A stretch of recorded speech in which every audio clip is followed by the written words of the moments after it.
ఈరోజు హైదరాబాద్లోని భాగ్యనగరంలో మరి చార్మినార్ అమ్మవారు దర్శనం చేసుకున్నాం. ఇవాళ భాగ్యలక్ష్మి టెంపుల్లో భాగ్యలక్ష్మి అమ్మవారిని ఇలా దర్శనం చేసుకొని మొన్న మేము సవాల్ విసిరినామో రాష్ట్ర పిసిసి అధ్యక్షులు రేవంత్ రెడ్డి గారు మరి వచ్చి మీ మీద ఏమైతే ప్రజలు అదేవిధంగా రాష్ట్ర ప్రజలందరూ కూడా తెలిసినటువంటి విషయము మీరు 10 కోట్ల రూపాయలు అదేవిధంగా 5 ఎకరాల పొలం గురించి మరి మీరు ఇక్కడ వచ్చి ప్రమాణం చేసి నిరూపించుకోవాలని చెప్పి మేము డిమాండ్ చేయడం జరిగింది.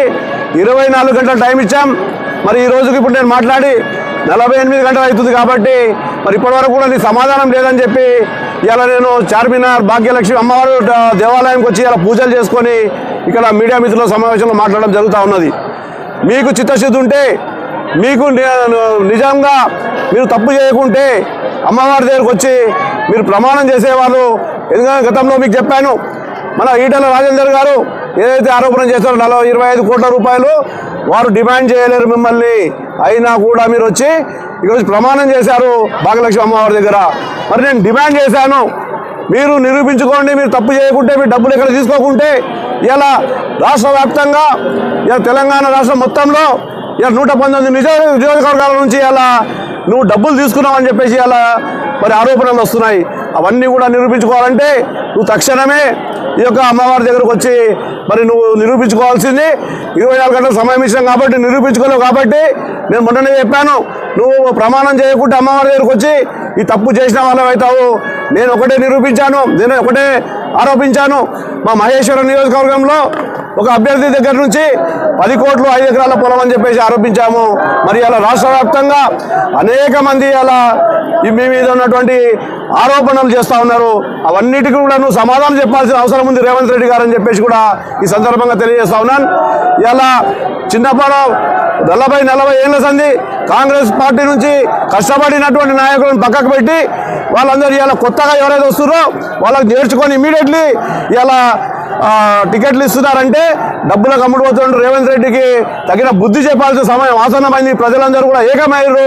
కాంగ్రెస్ పార్టీ నాయకులు కార్యకర్తలందరూ కూడా వీళ్ళందరూ తెలుసుకోవాలి ఏం జరుగుతుంది ప్రజాక్షేత్రంలో, ఈ లోపటి ముసుగులో ఏం జరుగుతుంది రేవంత్ రెడ్డి గారి ముసుగులో అని మనం అందరం కూడా ఢిల్లీకి కూడా వెళ్ళి వీరిపైన యాక్షన్ తీసుకోవాలని చెప్పేసి ఈ సందర్భంగా తెలియజేస్తూ ఉన్నాను. అదేవిధంగా మరి అలా నిజంగా ఇందాక నేను చెప్పినట్టు 40 సంవత్సరాల నుంచి ఎగ్జాంపుల్గా మా నియోజకవర్గంలో ఒక చల్ల నరసింహారెడ్డి అనే వ్యక్తి ఉన్నారు.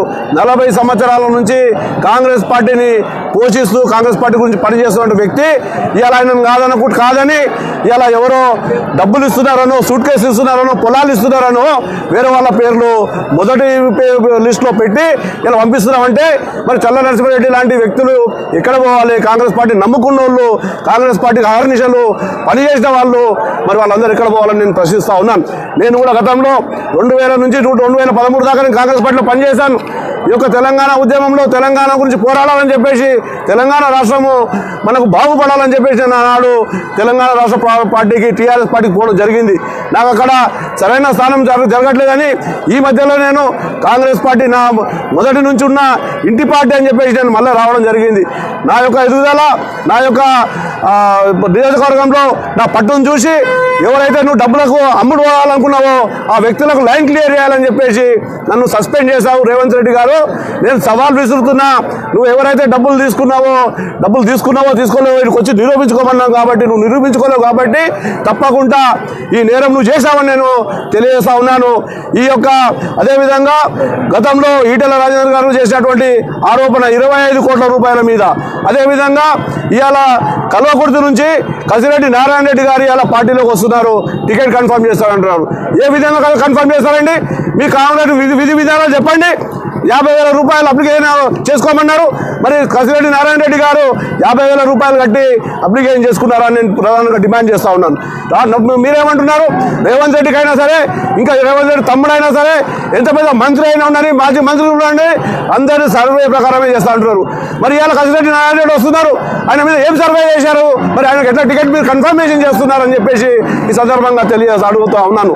6 కోట్ల రూపాయలు ఖాళీ ఒక దారి అంటే ఆయనకు పోనీకి ఒక మార్గం సుగమం చేశారంట రేవంత్ రెడ్డి గారు. ఆ మార్గం సుగమం చేసినందుకు 6 కోట్ల రూపాయలు కసిరెడ్డి నారాయణ రెడ్డి గారికి వెళ్ళి ముడుపులు ముడుతున్నటువంటి సందర్భం అని చెప్పేసి కూడా ఈ సందర్భంగా తెలియజేస్తున్నా ఉన్నాం. అంటే ఈ విధంగా పటాన్చెరులో కూడా అనిల్ కుమార్ అనే ఒక వ్యక్తి మరి 12 కోట్ల రూపాయలు ఇప్పటివరకే సమర్పించుకున్నాడంట.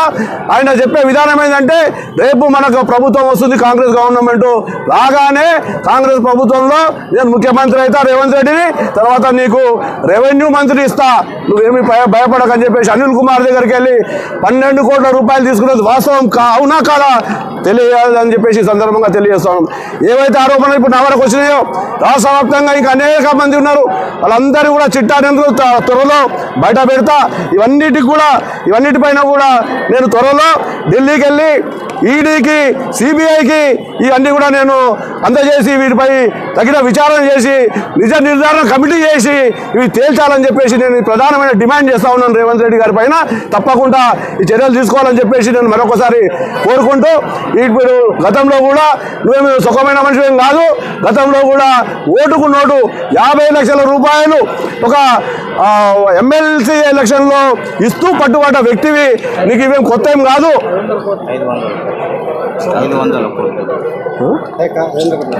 ఇవన్నీ నీకేం కొత్త ఏం కాదు రేవంత్ రెడ్డి గారు, నీకు ఇవన్నీ అలవాటే.